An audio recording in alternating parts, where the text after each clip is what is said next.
Dear students, we can continue the NCERT exercise discussions of the chapter Potential and Capacitance. Now, here the 13th question. A cube of side B has a charge Q at each of its vertices. Determine the potential and field due to this charge at the center of the cube. So at first we can just draw a figure, then we get the concept so clearly. So a cube is here, a cube. So here the charges are at the corners of the cube. So 8 charges are here. We want to find the potential and the field due to this charge at the center of the cube. So at the center, say at the point O. So if we just go through the potential, we have to use the principle of superposition. Here the potential is a scalar quantity. So have to add the algebraic sum of, have to take the sum of each individual contributions. But here, that each charges are at equal separation from the O, and hence we have to take 8 into the potential due to a single contribution. But here, at first we can calculate the location of that corners from the center O. But if we just take the diagonally opposite corners, a diagonal with opposite corners, so we can easily find, and this side becomes the side A, and this is another diagonal on the face, so that is nothing but a root 2A. So the exact diagonal between the corners D is nothing but equal to as root of A square plus root 2A square. So that is equal to root 3A. But we need the location of the center to this point. So that is D by 2. So that D by 2 is root 3 by 2A. So our aim is to find what is the total potential there. So it is 8 times V1. So 8 times the potential V is 1 by 4 pi epsilon 0. Yes, the charge there as a Q, that Q division by as a root 3A by 2. So that 2 is on the numerator. So then you can just multiply the just multiply and divide. So that is equal to, so 4 into 8, so 2, 2 into 2, 4. So you get the answer as 4 Q division by pi epsilon 0 root 3A. Good. Then we have to find what is the electric field contribution. And here keep in mind, see, if this is the point O, opposite corners, so this will repel the test charge when we place here in that direction. And this corner will repel in that way. So they cancel each other. So the net value, because of the symmetry, the net electric field at the center become 0. So a good question, a good aspect. Number 14. Two tiny spheres carrying charges 1.5 microcoulomb and 2.5 microcoulomb are located at 30 centimeter apart. Find the potential and the electric field. A, at the midpoint of the line joining the two charges, and B, at a point 10 centimeter from this midpoint in a plane normal to the line and passing through the midpoint. So at first we can go with the first case. At the midpoint of the line joining the two charges, so we can just draw the two small spheres. So I am labeling it as say A, and another one as at the labeling as B. They are separated by a distance of 30 centimeter. At the point A, it is located with 1.5 microcoulomb, and at the point B, it is 2.5 microcoulomb. So we have to find what is the potential at the point, at the center, at the point O. So we know the principle of superposition. So we have to add the individual contributions. So that is equal to K into the QA by the separation. So here it is a 30 by 2. So 15 into 10 raised to minus 2 plus K into the QB charge division by, again the separation become 15 into 10 raised to minus 2. So equal to, in common, we can say as a K is what? 9 into 10 raised to 9 division by the 15 into 10 raised to minus 2 into QA. What is QA? 1.5 into 10 raised to minus 6 plus what is QB? 2.5 into 10 raised to minus 6. So that is equal to, so if we just multiply as a 3 times as a 5, so 3 by 5 into 10 raised to 11 into 1.5 plus 2.5 as a 4 into 10 raised to minus 6. So you get the value as a 4 into 3, 12 by 5. So you get the value as a 2.4 into 10 raised to 5 volt. Look, the next question is to find what is the electric field contribution. The electric field at the point O, and here to find it you have to place the test charge here. That 1.5 will repel it, so that is the contribution of A, and 2.5 will repel the test charge here, so it also take this the combination EB. The quantity of charge for B is greater, so the EB contribution is greater than EA, and therefore the net value we can find E effective, E net is equal to the large minus small. So that is nothing but EB minus EA, and the net one is acting. The larger one is EB, that is towards we can say 1.5 microcoulomb. So that is equal to what is EB? We can say K into QB, that division by the separation square, minus K into QA, that division by separation square. So that is equal to K is what? 9 into 10 raised to 9, that division by R square. So 15 into 10 raised to minus 2, the whole square, into as a QB as a 2.5 microcoulomb minus 1.5 microcoulomb, so 10 raised to minus 6. So that is equal to 9 into 2.5 minus 1.5 become 1 into 10 raised to minus 6 by as a 225 into 10 raised to minus 4. On solving, we get roughly as a 4 into 10 raised to 5 Newton per coulomb. So that is the answer for the first question, and that A. Then have to find the value for the second one.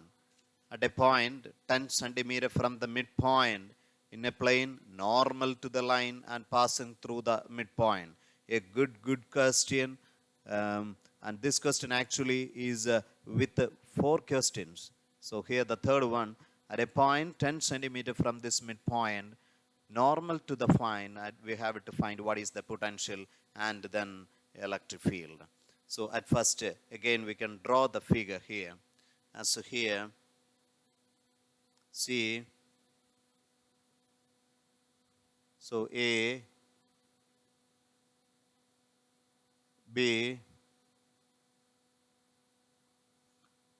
so these are separated by a distance of 15 centimeter. We want to take the point here. So we need to find there at a separation as a 10 centimeter. So based on that, it becomes an isosceles triangle. The side we can write as L. But what is L? So L is nothing but equal to root of this 10 square. So we can say that 0.1 square plus this 15 square, we can say as a 0.15 square. So that is equal to, we get the value equal to exactly 0.18 meter, 0.18 meter.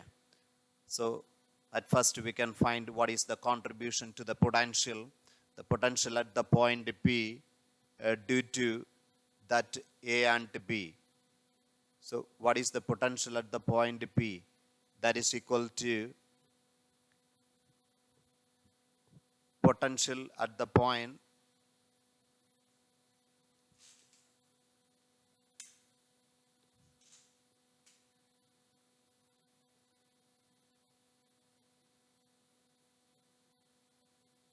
P due to A plus the potential at the point B. That is equal to,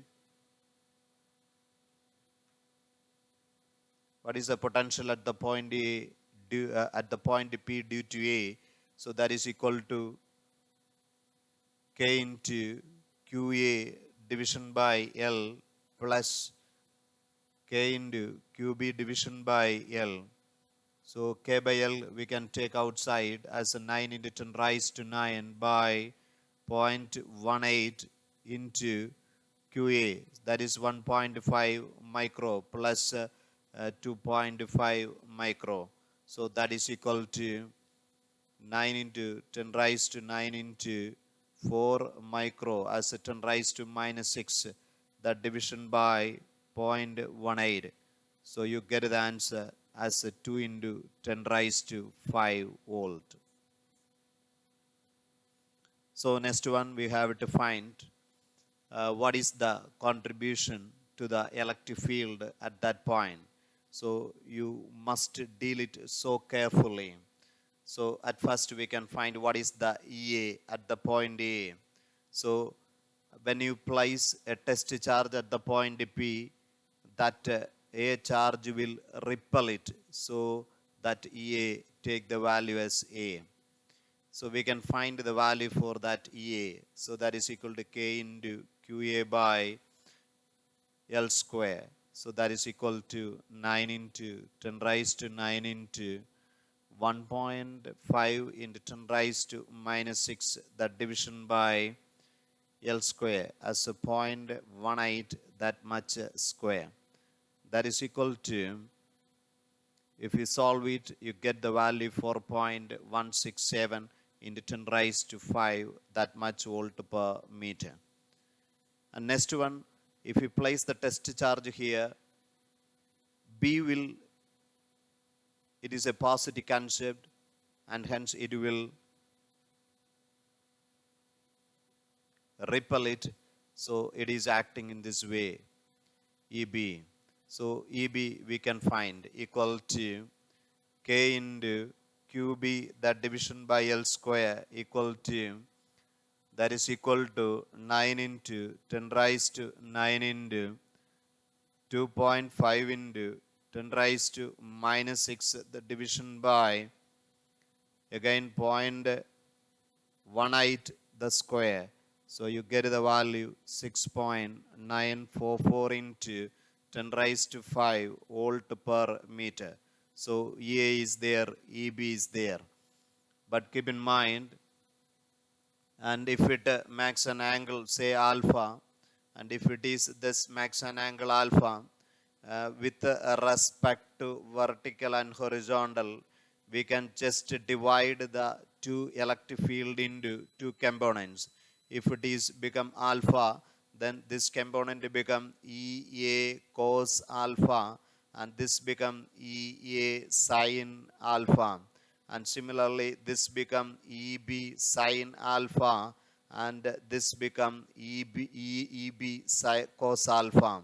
So cosine components are along vertical and the sine component on horizontal, but they are in opposite concept. So if you just consider E horizontally, so EB sine alpha minus EA sine alpha, that is a value.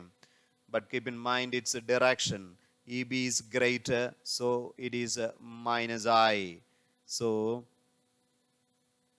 we can write is equal to EB minus EA into sine alpha. That is the value. That is equal to EB is what? 6.944 into 10 raised to 5 minus EA. EA is what? 4.167 into 10 raised to 5 into sine alpha. Sine alpha is what? The sine alpha become opposite 1, that is 0.15 by that hypotenuse. So that is equal to 0.18. So 0.15 by 0.18. So you get the answer as minus 2.314 into 10 raised to 5. That much I cap volt per meter. Similarly, so that is the EX value. EY value, EY vertically. Here the two cosine components are acting along the same direction. So we can say that is EB cos alpha plus EA cos alpha. So that is equal to EB plus EA into cos alpha. So you can just substitute for EB and EA. Then you get the value. So that is equal to 6.173 into 10 raised to 5 volt per meter along vertically. So we can say J cap. You can substitute it for cos alpha. It is equal to adjacent side, that is this side, as 0.1 by 0.18. So you get the value EY vertically. So effectively, we can write the electric field, the net value with the value of x component plus y component j. So x component here minus 2.314 into 10 raised to 5 I plus 6.173 into 10 raised to 5 j. So that is the electric field direction. So we can draw that figure as once again. So this is the point P. So here it is EA and this is what EB. So the resultant may like this one. So we can find this angle, say beta. So we can say with respect to EA, but it is not a it is not a 90 degree these two, so it is just 2 alpha. So but if it is a E value, then here its components are, we know it's y component and horizontal component, and based on that you can just find the value of tan beta. So we can easily find the value of tan beta. So with respect to horizontal, so E horizontal by E vertical, so that is equal to 6.173 into 10 raised to 5 by that 2 point horizontal as 2.314 into 10 raised to 5. So by solving, you get the value as 2.66. So beta take the value as tan inverse of 2.66. So roughly 69.45 degree. It's a lengthy question, but it will give 4 questions in a single one. May be very important even for entrance. So you must go through it so carefully. So we can move to the question number 15. A spherical conducting shell of inner radius R1 and outer radius R2 has a charge Q. A charge Q is placed at the center of the shell. What is the surface charge density on the inner and outer surface of the shell is? So we can draw the figure. So an inner radius is there and an outer radius is there. And here a Q charge is given, so it only on the outer surface, it is very important. A charge Q is placed at the center of the shell, so a Q charge is here. And the inner radius, it is given as say R1 and the outer radius it is given as R2. What is the surface charge density on the inner and outer surface of the shell? Keep in mind the very important concept. Because of the presence of this Q charge, there is an inducement will happen. That means that Q will attract, that because of the inducement here, the minus Q charge is induced on here. So that is a very important concept for the inner one. And hence for the inner surface, so because of the minus Q, we can say the sigma 1, that is for the inner surface, we can say is equal to, sigma 1 is equal to the charge there as minus Q, that division by the 4 pi into the R1 square. Then what about the outer surface? Outer surface, already Q is there. Because of this minus Q inducement, so on outer side it becomes a plus Q. So keep in mind. So that Q will attract the minus Q charges amount. So on the outer surface it becomes a plus Q. So on the outer there are two charges. So sigma 2 on the outer surface.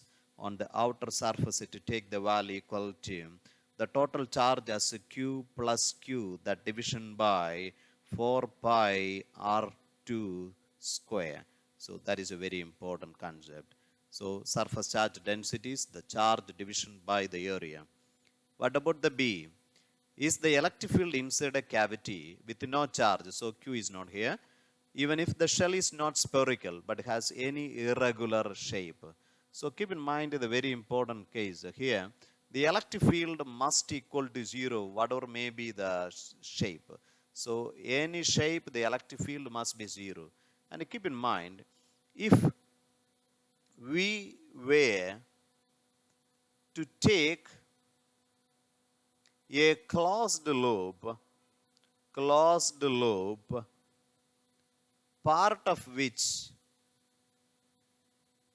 is inside the cavity,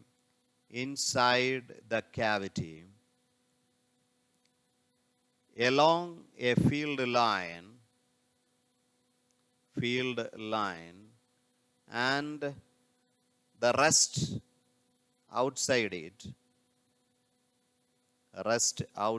it, then net work done by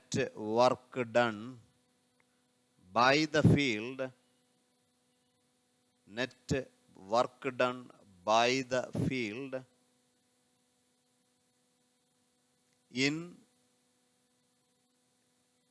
in carrying a test charge over the closed loop will not be zero. This is impossible in the case of electrostatic field. Hence, we can say the electric field inside the cavity with no charge is always zero. So that is the question number 15. Then question number 16. A good concept, but it's a lengthy one. So carefully go through each statement, then only you get the effect.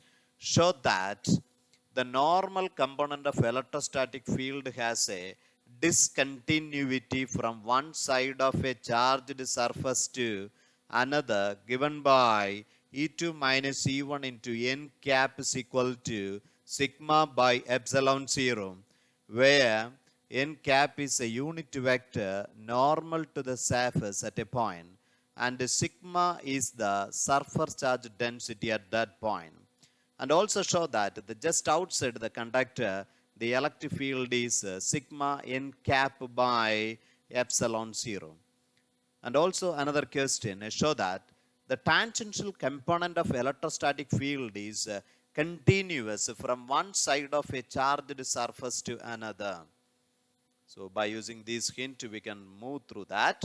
So at first we have to take a charge, say LM, that is a charge 1 having two sides. Consider a cylindrical surface, so with a small area, dls under consideration. So a Gaussian surface under consideration, a cylindrical Gaussian surface. And here say this is the n1 unit vector, and say this is the n2 unit vector. And suppose the electric field here is, say, we can assume to be as E1, and here it is, say, assumed to be E2, same. So we can just consider the three regions, one, and here this plane surface as a 3, and this is labeled as the first one, and here it is the second one. And keep in mind the very important concept.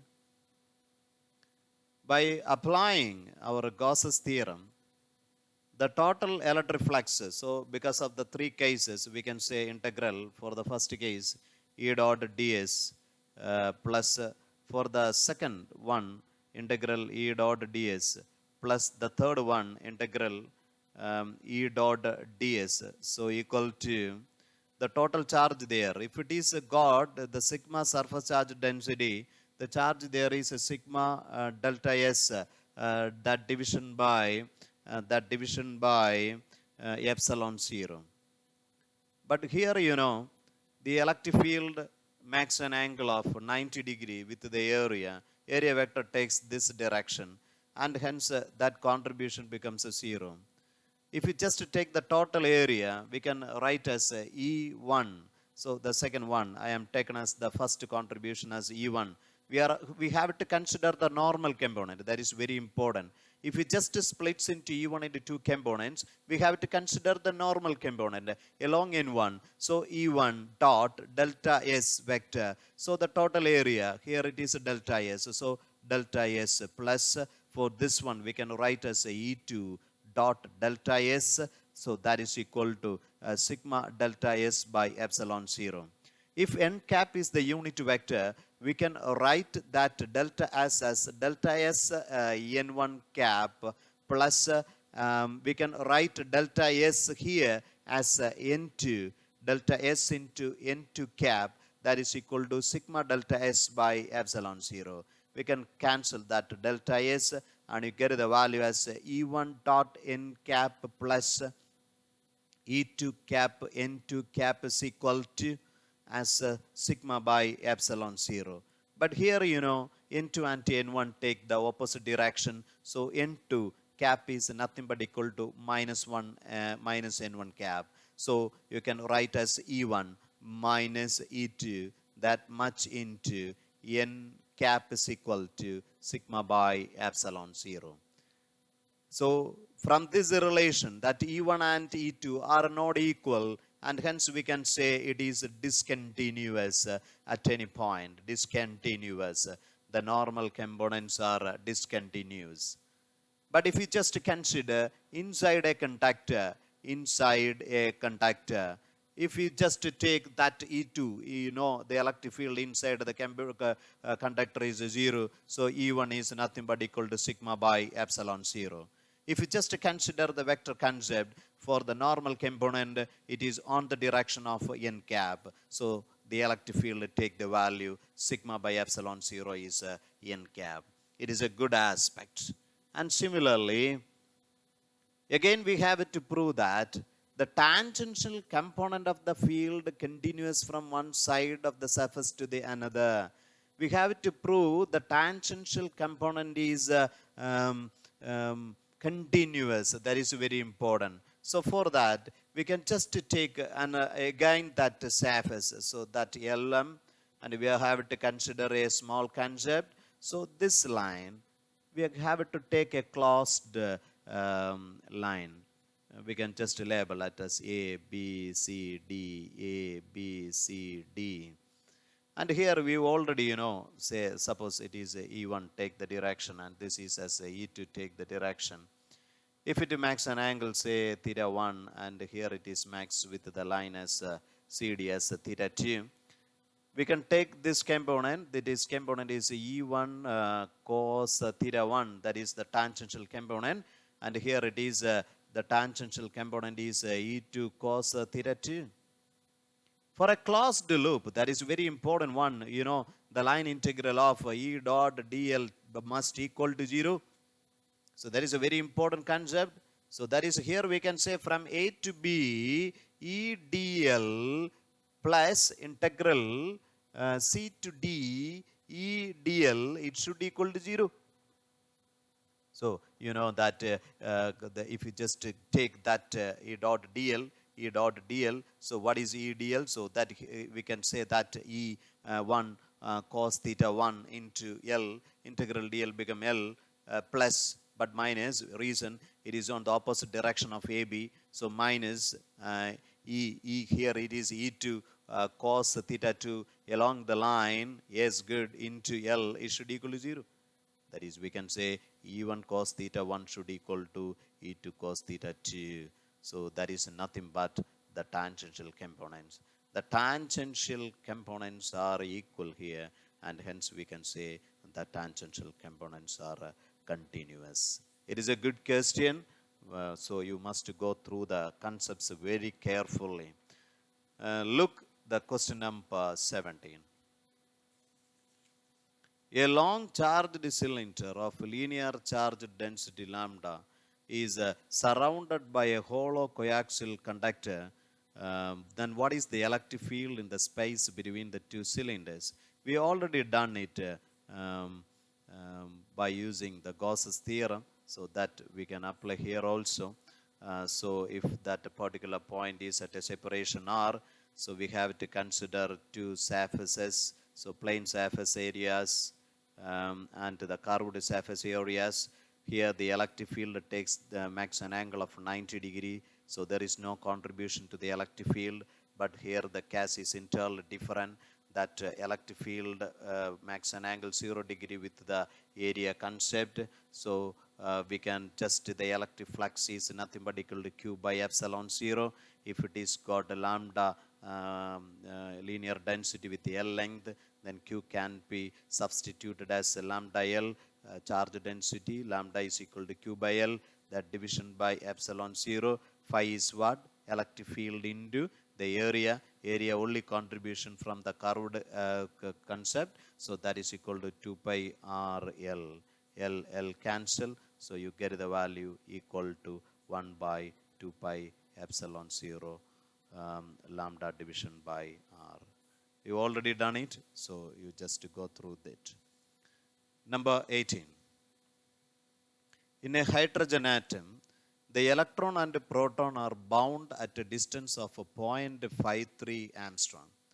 Estimate the potential energy of the system in electron volt, taking the zero of the potential energy at infinity separation. And B question, what is the minimum work required to free the electron, given that its kinetic energy in the orbit is half the magnitude of potential energy obtained? Then what are the answers to A and B if the zero of potential energy is taken as 1.06 angstrom separation? So it's a big question, but we can attempt it so simply. Look here, the first question. The potential energy in electron volt, and I have to take the potential at infinity, potential energy at infinity becomes 0. So we have to take, say, and here the nucleus and the electron, they are at a separation of 0.53 angstrom, and hence at first we can take the potential energy concept U is equal to simply as 1 by 4 pi epsilon 0, the nucleus charge, electron charge division by R. So that is equal to 9 into 10 raised to 9 into the nucleus charge as 1.6 into 10 raised to minus 19 into that electronic charge as minus 1.6 into 10 raised to minus 19, that division by the separation. The separation is nothing but is equal to 0.53 into 10 raised to minus 10. So you get the answer as a 43.47 into 10 raised to minus 19 joule. But we have to express it in electron volt, so you have to divide it with electrons, so electronic charge 1.6 into 10 raised to minus 19, so you get the value minus 27.17 electron volt. And also we have to take, and here, so the zero at infinity, so the potential energy is minus 27.17 electron volt to minus 0, and hence you get the value equal to minus 27.17 electron volt. So that is the answer for the question A. It is so simple. And the next question is, the B part is, the question B is, what is the minimum work required to free the electron? So at first we have to calculate what is the total energy. Then only that much amount of work we have to done. So what is the total energy? We already know the concept there. The total energy is nothing but equal to the kinetic energy plus potential energy.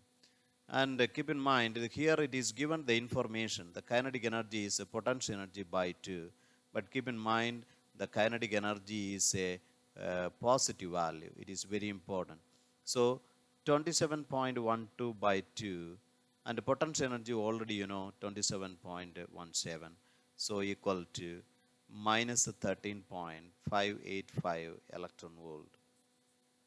Then we have to find what is the work required to free the electron. So that is equal to change in total energy. So 0 minus 13.585. So you get the answer is equal to 13.585 electron volt. The C question. And here the C question is, what are the answers to A and B above if the zero of the potential energy is taken as 1.06 separation? See, when the zero of potential energy is not taken at infinity, then the potential energy of the system is equal to U equal to 1 by 4 pi epsilon 0 Q1 Q2 into 1 by R1 minus 1 by R2. It is a very important concept. If the potential energy is not at infinity, so have to deal with that 2 points R1 and R2. So equal to 9 into 10 raised to 9 into minus 1.6 into 10 raised to minus 19, 1.6 into 10 raised to minus 19 into 1 by 0.53 into 10 raised to minus 10 by 1 by 1.06 into 10 raised to minus 10. So that is equal to minus 21.74 into 10 raised to minus 19 joule. If you divide it with our electronic charge, you get the value minus 13.585 electron volt. So that is the potential energy of the system. So what is the meaning? This indicates that the kinetic energy of that 13.58 much electron, all of case 1, and if you just compare with the first case, is used up in increasing the potential energy. That is a very important concept. See, so that much amount is used to increasing the potential energy. That's the reason why it became from minus 27.2 electron volt to 13.6 electron volt. So the minimum required to free the electron become 13.6. Then we can move to the next question, number 19. If one of the 2 electrons of a hydrogen molecule is removed, we get a hydrogen molecular ion H2 plus. In the ground state of an hydrogen plus, the 2 protons are separated by 1.5 Armstrong, and the electron is roughly 1 Armstrong from each proton. Determine the potential energy of the system and specify your choice of zero of potential energy. And here if we can just draw the three figures, here it is electron, say here it is a proton and another proton here. And they are separated by a value of 1.5 Armstrong. And here it is, they are separated by 1 Armstrong. So what is the potential energy? Three contributions are there. So the first one is 1 by 4 pi epsilon 0, the positive charges together. So E into E by their separation 1.5 into 10 raised to minus 10. But what is the contribution between them? So we can write as 1 by 4 pi epsilon 0 into minus E into E by 1 Armstrong 10 raised to minus 10. Then what is the contribution between them? So it is 1 by 4 pi epsilon 0 minus E by again 10 raised to minus 10. So that is equal to, from that you can take that 9 into 10 raised to 9 in that value in common. The one E square, that is 1.6 into 10 raised to minus 19 square. That division by 10 raised to minus 10 in common, that is equal to 1 by 1.5 minus. These two terms become same, so 2. So that you get the value as minus 19.2 electron volt. And here we have to take 0 of potential energy at infinity. So we can move to the question number 20. Two charged conducting spheres of radii A and B are connected to each other by a wire. What is the ratio of electric field at the surface of the two spheres? Use the result obtained to explain why charge density on the sharp and pointed ends of the conductor is higher than on its flatter portions. So at first one, if you just two spheres are connected by a wire, the current will flow till the potential become equal. That means V1 should equal to V2. So K into the first charge, so that is given as, we can say the potential become same. Therefore, we can say potential, we can relate with the electric field as electric field is a potential by separation. So V equal to E into R. So we can easily say that E1 into A is equal to E2 into, for the second one, B. So that is E1 by E2 is equal to B division by A. That is a condition. So simply, so we should know the concept as electric field is minus dV by dr. So in modulus we can take as V division by, so electric field is V division by R. See, the surface charge density is proportional to 1 by area. For spherical concepts, we can written as 1 by r square. So r radius of curvature increases, sigma decreases. The sharp ends means that radius is small. Thus radius smalls mean sigma is greater. So that is a concept. So we can continue the other questions on the next video. God bless you.